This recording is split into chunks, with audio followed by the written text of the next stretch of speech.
Friends, इस video में हम सीखेंगे एसओपी और पीओएस इक्वेशन। एसओपी इक्वेशन क्या होता है, पीओएस इक्वेशन क्या होता है, इसके बारे में इस वीडियो में हम जानेंगे। तो देखिए, सबसे पहले एसओपी मतलब सम ऑफ प्रोडक्ट्स। नाम पे से ही समझ में आता है कि सम ऑफ प्रोडक्ट्स मतलब जो प्रोडक्ट टर्म्स रहेंगी उनकी हमने सम करनी है। देखिए यहाँ पे इक्वेशन है y is equal to A B C A bar B bar C plus A B C bar. Okay, तो ये देखिए यहाँ पे ए बी सी एक प्रोडक्ट टर्म है, ए बार बी बार सी प्रोडक्ट टर्म है, ए बी सी बार एक प्रोडक्ट टर्म है। इन तीनों प्रोडक्ट टर्म की हमने सम ली है, इसलिए सम ऑफ प्रोडक्ट्स। ओके, तो अभी प्रोडक्ट टर्म्स क्या होती है, ठीक है ना। ये जो प्रोडक्ट टर्म्स है इन्हीं को हम कहते हैं मिन टर्म्स।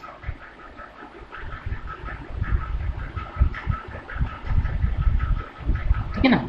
और हर मिन टर्म क्या करती है, आपको लॉजिक 1 या तो फिर हाई आउटपुट कंडीशन रिप्रेजेंट करती है। क्या रिप्रेजेंट करती है? हाई आउटपुट कंडीशन या तो फिर लॉजिक 1 आपको आउटपुट में इंडिकेट करती है। ठीक है ना। तो ये होता है हमारा मिन टर्म या तो फिर एसओपी इक्वेशन का फॉर्मेट। उसके बाद में है पीओएस यानी product of sum. Product of sum में देखिए यहाँ पे A plus B plus C dot A bar plus B plus C bar plus dot A plus B bar plus सी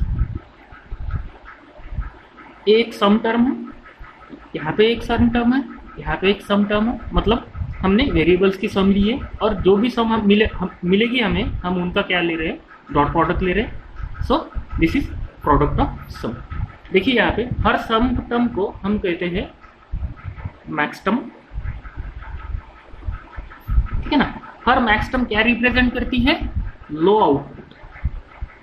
क्या रिप्रेजेंट करती है? लो आउटपुट या तो फिर जीरो आउटपुट। सबसे इंपॉर्टेंट थिंग कि भाई मिन टर्म और मैक्स टर्म क्या रिप्रेजेंट करते हैं। मिन टर्म रिप्रेजेंट करती है आउटपुट हाई मतलब लॉजिक 1। मैक्स टर्म रिप्रेजेंट करती है आउटपुट लो मतलब लॉजिक 0। आउटपुट लो, ठीक है ना, ये ध्यान में रखिए। लो आउटपुट जहाँ पे रहेगा वो मैक्स टर्म से रिप्रेजेंट किया जाएगा और हाई आउटपुट जहाँ पे रहेगा वो मिन टर्म से रिप्रेजेंट किया जाएगा। ठीक है ना। तो अभी min term max term actually होती क्या है, इसके बारे में देखेंगे थोड़ा सा। देखिए, एक ट्रुथ टेबल मैंने यहाँ पे बना के रखे हैं।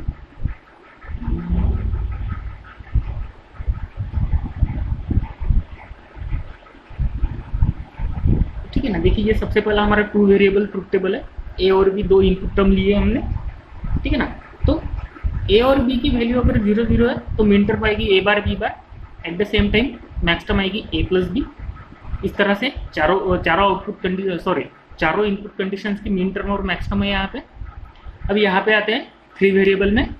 3 वेरिएबल इनपुट में देखिए, सबसे पहली मिन टर्म है हमारी A bar dot B bar dot C bar. ठीक है ना। इनपुट क्या है? A is equal to 0, B is equal to 0, C is equal to 0।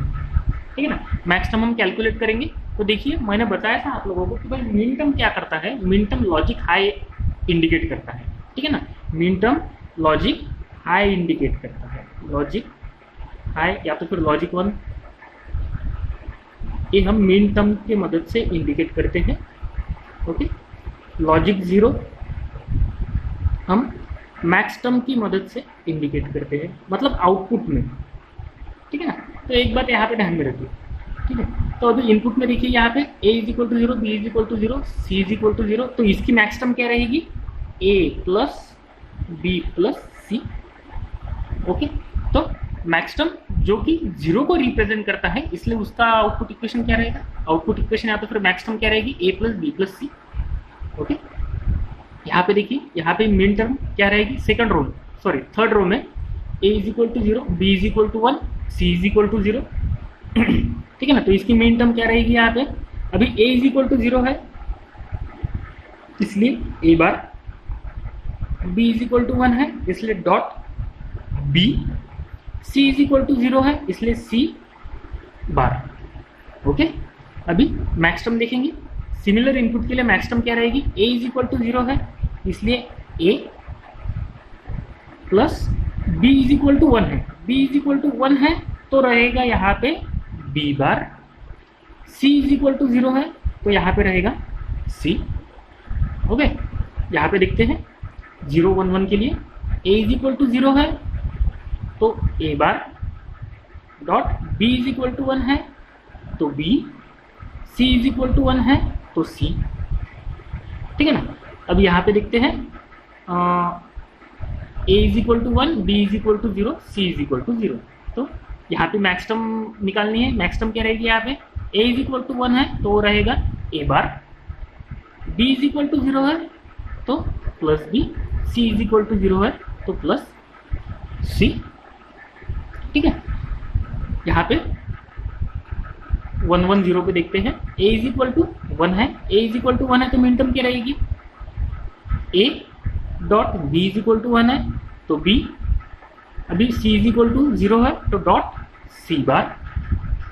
Okay, maxterm क्या रहेगी, a इज इक्वल टू 1 है तो a bar, b is equal to 1 है plus b bar, c is equal to 0 है तो plus c। आखिरी में आते हैं a is equal to 1, b is equal to 1 और c इज इक्वल टू 1। तो a इज इक्वल टू 1 है तो a, b is equal to 1 है तो b, c is equal to 1 है तो c। ठीक है ना। तो ध्यान में रखिए यहाँ पे कि लॉजिक जो होता है हमारा लॉजिक हाई हम मिन टर्म से इंडिकेट करते हैं, लॉजिक जीरो हम मैक्स टर्म से इंडिकेट करते हैं। ठीक है ना। अभी इनपुट में जहाँ पे जीरो था, ठीक है ना, इनपुट में जहाँ पे जीरो था अगर हम उसका मिन टर्म कैलकुलेट करेंगे तो हम उसको बार से इंडिकेट करेंगे। सपोज यहाँ पे a इज इक्वल टू 0 है तो मिन टर्म रिप्रेजेंट करते वक्त हम a बार इस तरह से रिप्रेजेंट करेंगे। ओके, अगर a इज इक्वल टू 0 है और हमें मैक्स टर्म रिप्रेजेंट करनी है तो हम सिर्फ a से रिप्रेजेंट करेंगे। ठीक है ना। मैक्स टर्म क्यों, क्योंकि मैक्स टर्म 0 को रिप्रेजेंट करता है और a की एक्चुअल वैल्यू यहाँ पे 0 है तो सिर्फ हम a ही लिखेंगे। मिन टर्म जो कि 1 को रिप्रेजेंट करता है, इसलिए अगर इनपुट 0 रहेगा तो वो a बार से इंडिकेट किया जाएगा। ठीक है ना। तो ये था मिन टर्म और मैक्स टर्म। अभी देखेंगे हम कि आउटपुट इक्वेशन किस तरह से लिखना है। कोई ट्रुथ टेबल अगर हमें दिया गया है तो उसका एसओपी और पीओएस इक्वेशन हम किस तरह से लिखेंगे। तो देखिए ये ट्रुथ टेबल है, रैंडम है, ऐसा कोई भी फंक्शन आपको दिया जा सकता है तो उस पर से सिर्फ हमने एसओपी या तो पीओएस इक्वेशन लिखना है। तो देखिए किस तरह से लिखेंगे।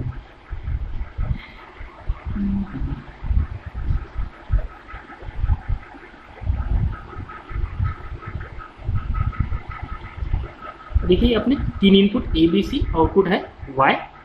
अभी देखिए हमें पता है कि एसओपी इक्वेशन में क्या होता है, मिन टर्म्स होती है। मिन टर्म क्या करती है, हाई आउटपुट इंडिकेट करती है। क्या इंडिकेट करती है, हाई आउटपुट। तो देखिए हाई आउटपुट सबसे पहले कहाँ पे है, यहाँ पे हाई आउटपुट है, यहाँ पे है, यहाँ पे है और यहाँ पे है। मतलब ये यहाँ पे चारों जगह पे हम क्या करेंगे, मिन टर्म से रिप्रेजेंट करेंगे।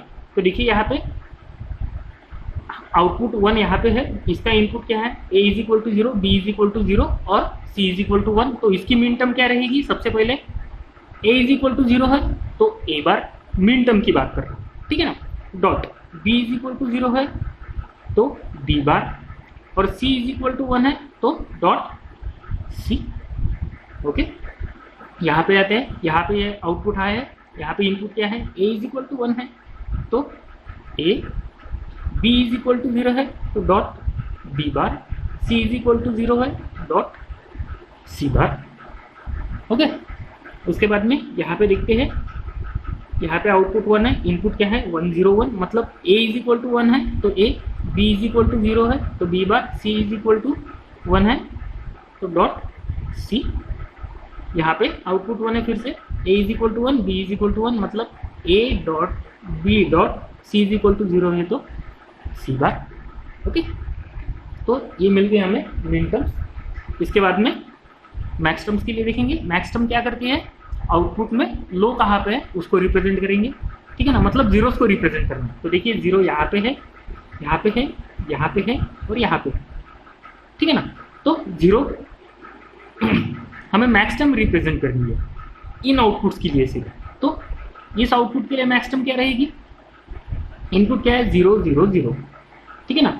0 0 0 इनपुट के लिए मैक्स टर्म क्या रहेगी, a plus b plus c।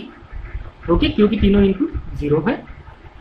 अभी यहाँ पे 0 है, इनपुट क्या है 0 1 0, तो इसके लिए मैक्स टर्म क्या रहेगी, a इज इक्वल टू 0 है तो a, b is equal to 1 है तो यहाँ पे रहेगा b bar, plus c is equal to 0 है तो फिर से c।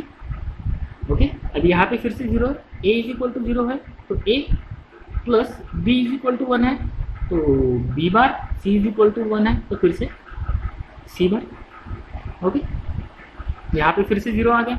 देखिए यहाँ पे तीनों की तीनों इनपुट क्या है, 1 है, तो यहाँ पे मैक्स टर्म क्या रहेगी, a bar plus b bar plus c बार।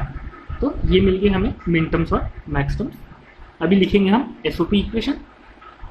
तो देखिए एसओपी इक्वेशन क्या रहेगी, सभी की सभी मिन टर्म्स की एडिशन। तो पहली मिन टर्म हमारी क्या है, a bar b bar c।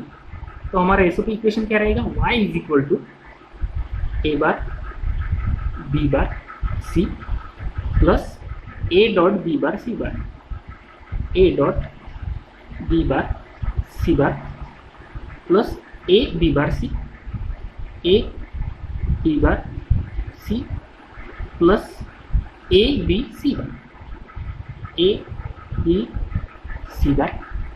ये हो गया हमारा एसओपी इक्वेशन कि जो लॉजिक हाई को इंडिकेट करेगा। नेक्स्ट है पीओएस इक्वेशन। तो पीओएस इक्वेशन में हम क्या करेंगे, जितने भी मैक्स टर्म्स है उनको रिप्रेजेंट करेंगे। सबसे पहले मैक्स टर्म क्या है हमारी, a plus b plus c। देखिए यहाँ पे a plus b plus c, okay, dot दूसरी max term a plus b bar plus c, a plus b bar plus c dot a plus b bar plus c bar, a plus b bar plus c bar. Okay, last max term a bar plus b bar plus c bar, a bar plus b bar plus c bar. ठीक है, तो ये हो गया हमारा SOP और POS equation from truth table. एक बात यहाँ पे आप लोगों को बता दूं, आप किसी भी ट्रूथ टेबल के लिए एसओपी इक्वेशन लिखिए या पीओएस इक्वेशन लिखिए, उनकी लॉजिकल वैल्यू अगर टोटल कैलकुलेशन करते हैं, मतलब सबके सब डॉट प्रोडक्ट हम कंप्लीट कर लेते हैं और सबके सब सम्स अगर हम कंप्लीट कर लेते हैं, तो इनका जो लॉजिकल आउटपुट निकलेगा 1 0 जो भी निकलेगा, ठीक है ना, तो वो क्या रहेगा, हरदम दोनों इक्वेशन का सेम रहेगा। ठीक है ना, मतलब इस इक्वेशन के लिए अगर हम ट्रूथ टेबल बनाते हैं और नीचे वाले इक्वेशन के लिए ट्रूथ टेबल बनाते हैं, तो दोनों भी ट्रूथ टेबल्स की वैल्यू कैसी रहेगी, सेम रहेगी। ठीक है ना, क्योंकि ये एक ही ट्रूथ टेबल के लिए बनाई गई। Okay, so this was SOP and POS equation. Next video में हम देखेंगे के map. Thank you very much.